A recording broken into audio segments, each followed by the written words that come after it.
hiciste? No, papá, no. Por favor. Llamaste. Papá, no. Por una vez en tu vida.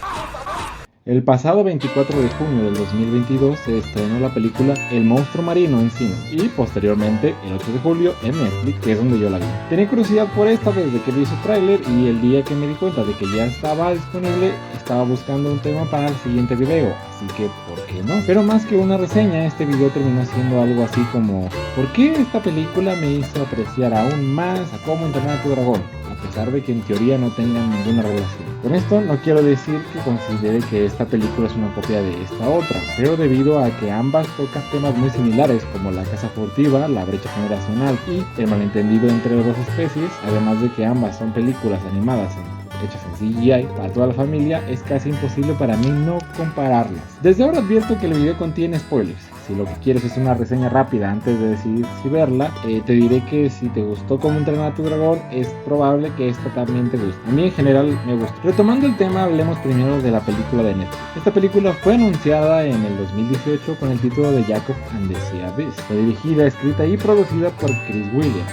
conocido por haber co-dirigido dos películas de Disney, Bolt y Seis Grandes Héroes, la primera con la ayuda de Byron Howard y la segunda con Don Harley, siendo este su primer largometraje que dirige en solitario. Aún así, haber co-dirigido dos películas de Disney y haber participado en la realización de muchas más no puede considerarse como falta de experiencia, por lo que no juzgaré esta película como la creación de alguien que dirige un proyecto de esta escala por primera vez, porque no es el caso. Pero tal vez te preguntes si este señor sería capaz de copiar una de las historias más amadas por los fans de DreamWorks. Vean, El monstruo del mar es la historia de un cazador de monstruos que descubre que las creencias de su gente estaban equivocadas y le tocará defender a estas criaturas, además de detener la guerra entre ambas especies. Por otro lado, Cómo entrenar a tu dragón es la historia de un vikingo de una tribu que se dedica a matar a dragones, que descubre que las creencias que tenían sobre estas criaturas estaban equivocadas y le corresponde detener la guerra entre las especies. ¿Se entiende la comparación? Todo esto lo digo para explicar el motivo de este video, pero en realidad las películas son bastante distintas, para bien y para mal.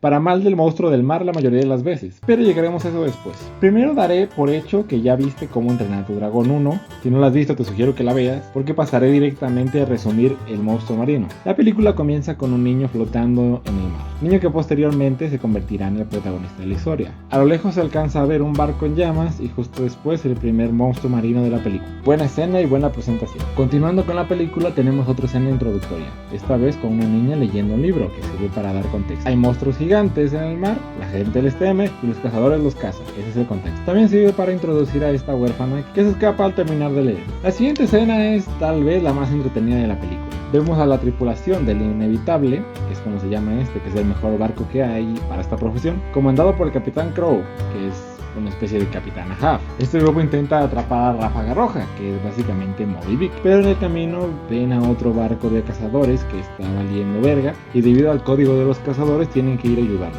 El capitán se emputa pero igual la ayudan y terminan cazando al monstruo que los atacaba, el que tiene mejor diseño de toda la película, por cierto. En el proceso vemos que Jacob es muy buen cazador y que el capitán tiene un arpón especial extremadamente efectivo, cosa que será más o menos importante después. En fin, que matan a la criatura y van a entregarle la evidencia a los reyes, que son los que pagan las cacerías. En el camino nos enteramos que el capitán adoptó a Jacob desde pequeño y quiere que le dé la capitanía del barco.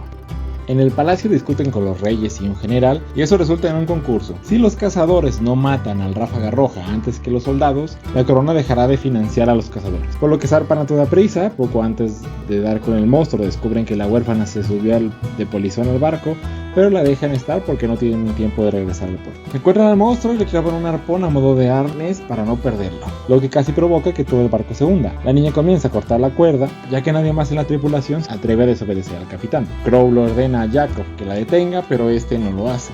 La cuerda se rompe y los dos protagonistas terminan en el agua a merced del monstruo, que de algún modo se dio cuenta de que estos le ayudaron y decidió no matarlos. Cuando salen a la superficie, el capitán apunta a Macy, que es como se llama la niña, por haber dejado escapar al monstruo, y aunque no se aclara si el capitán realmente quería matarla o solo darle un susto, el monstruo entiende que estos están en peligro y para salvarlos se los traga. Vaya sorpresa, el monstruo era bueno, no se los tragó, solo los dejó amablemente en su boca y los dejó en una isla. Hay mucho en esta parte de la película que se siente forzado, sobre todo con lo referente al monstruo, pero antes de profundizar en esto terminemos el resumen. Después de un par de escenas sin mucha importancia, los protagonistas intentan salir de la isla y son atacados por un cangrejo gigante. El monstruo rojo los salva y luego vencen juntos al cangrejo.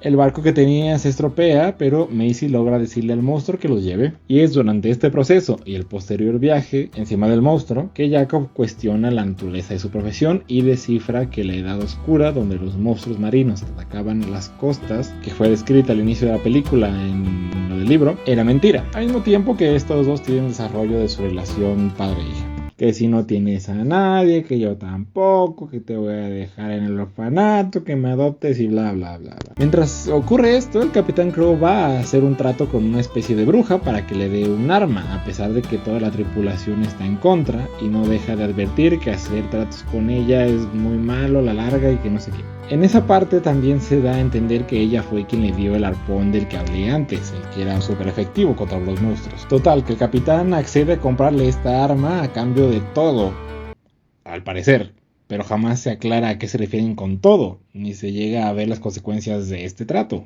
más allá de que obtienen el arma. Regresando con los protagonistas, el monstruo los lleva hasta otra costa, donde por cosas del destino está la armada que competía contra los cazadores. Hay un conflicto, el monstruo ataca a la gente, lastima indirectamente a la niña, en eso llega el inevitable con una nueva arma, que es un arpón envenenado, y con eso logran paralizar al monstruo para llevarlo hasta los reyes y matarlo en su presencia. En el camino, Jacob le explica al capitán todo lo sucedido, y este básicamente se la suda. Llegan hasta la realeza, y antes de que el capitán dé el golpe de desgracia, Jacob se rebela contra él para evitar que maten al monstruo. Mientras tanto, Macy se pone a cortar la cuerda para liberarlo. El capitán pelea brevemente con su hijo adoptivo y lo derriba. En eso el monstruo es liberado y casi asesina a un montón de gente por error. Pero justo cuando lo iban a matar, Jacob y la niña interfieren y demuestran que el monstruo no es mala gente, o sea que no es un asesino. La niña da discursos sobre lo manipulado que está la historia, sobre los monstruos y básicamente ocurre un golpe de estado. Al final los protagonistas se van con el monstruo, se decide ya no invadir el mar donde les cazaban y el capitán cede a sus deseos de matar a la Ráfaga Roja. No tiene una reconciliación con su hijo, por si se lo preguntan.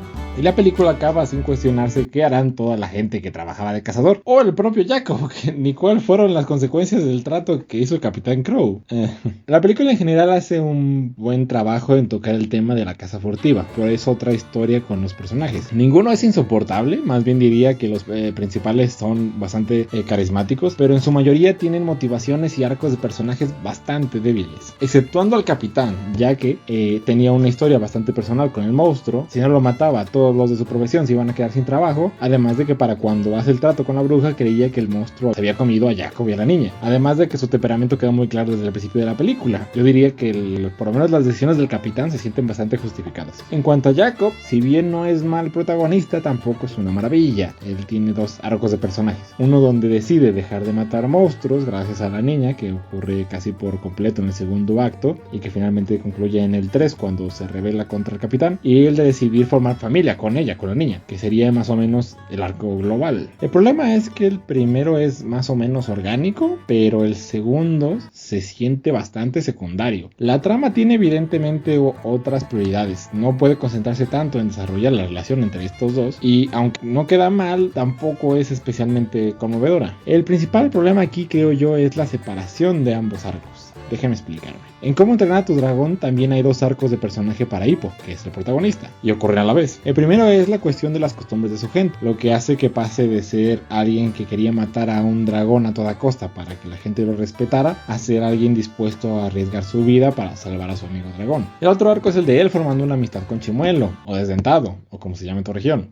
La diferencia es que en esta película ambos ocurren en simultáneo, ya que van de la mano, lo que nos da un desarrollo muy orgánico de los acontecimientos y que se mantiene muy centrado en la trama principal. En cambio, la película de Netflix, independientemente de si Jacob decide adoptar a la niña o no afecta directamente con la trama principal, que es el conflicto entre monstruos y cazadores, por lo que simplemente no tiene mucho impacto. Otro problema es el inexistente arco de Maisie. Ella entiende que los monstruos no son malos casi desde la primera vez que interactúa con Ráfaga Roja y posteriormente solo se dedica a defenderlos o a querer que la adopten, pero es básicamente la misma desde el inicio hasta el final de la película. No llega a ser un mal personaje, pero tampoco es la gran cosa. La puesta en escena en general está bien en ambas películas, pero de nuevo, Cómo entrenar a tu dragón lo hace mejor. Ambos inicios son muy efectivos y están muy bien animados. Evidentemente la de Netflix tiene su prioridad en este apartado debido a que es mucho más reciente, pero la dirección de arte es otra historia. Profundizar en esto es, como dije, ambas presentaciones son efectivas. La primera escena, ¡pum!, hay dragones. Primera escena, ¡pum!, hay monstruos marinos. Funciona. Lo que sí es diferente es el tiempo que se dedica en ambas películas a explicar la profesión de los cazadores, ya sea de dragones o de monstruos marinos. Desde la primera escena en Cómo entrenar a tu dragón, se nos da una idea de qué tipo de dragones hay, qué problemas causan y cómo los enfrentan los vikingos. En la otra película tenemos primero una escena melancólica, tono que por cierto no se volverá a repetir en toda la película. Luego otra escena introductoria, esta vez con un libro que también introduce a la niña, y luego otra escena donde por fin vemos a los cazadores cazando y vemos que el objetivo del capitán es atrapar a Ráfaga Roja. Como ven, esta forma de empezar va menos al grano y se dilata pues mucho más, lo que no sería necesariamente malo si esto no le quitara tiempo a los arcos del protagonista, que aunque no se sienten forzados, tampoco son muy memorables. Cómo entrenar a tu dragón también tiene una escena con un libro sobre sus respectivos monstruos y también sirve para dar contexto, pero esto ocurre después, cuando el espectador ya ha visto brevemente el otro lado de los dragones, por lo que sirve para que el protagonista y el espectador vean lo ignorantes que son los vikingos sobre este tema. En Monstruos Marinos hay dos puntos importantes con el libro. La primera durante la presentación, que también sirve para presentar a Maisie, y la segunda durante el segundo acto, cumpliendo una función parecida a la de Cómo entrenar a tu dragón. Y aunque entiendo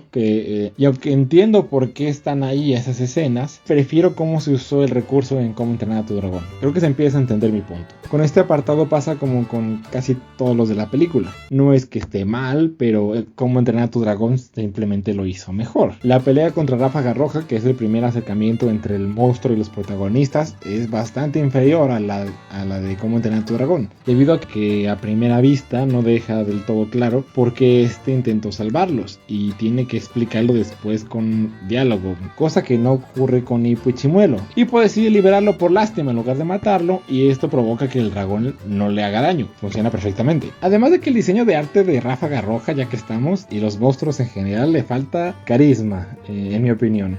Sobre todo el monstruo principal. De hecho es el peor diseño del monstruo principal. En Cómo entrenar a tu dragón se tenía una gran preocupación porque cada especie de dragón se sintiera diferente y memorable.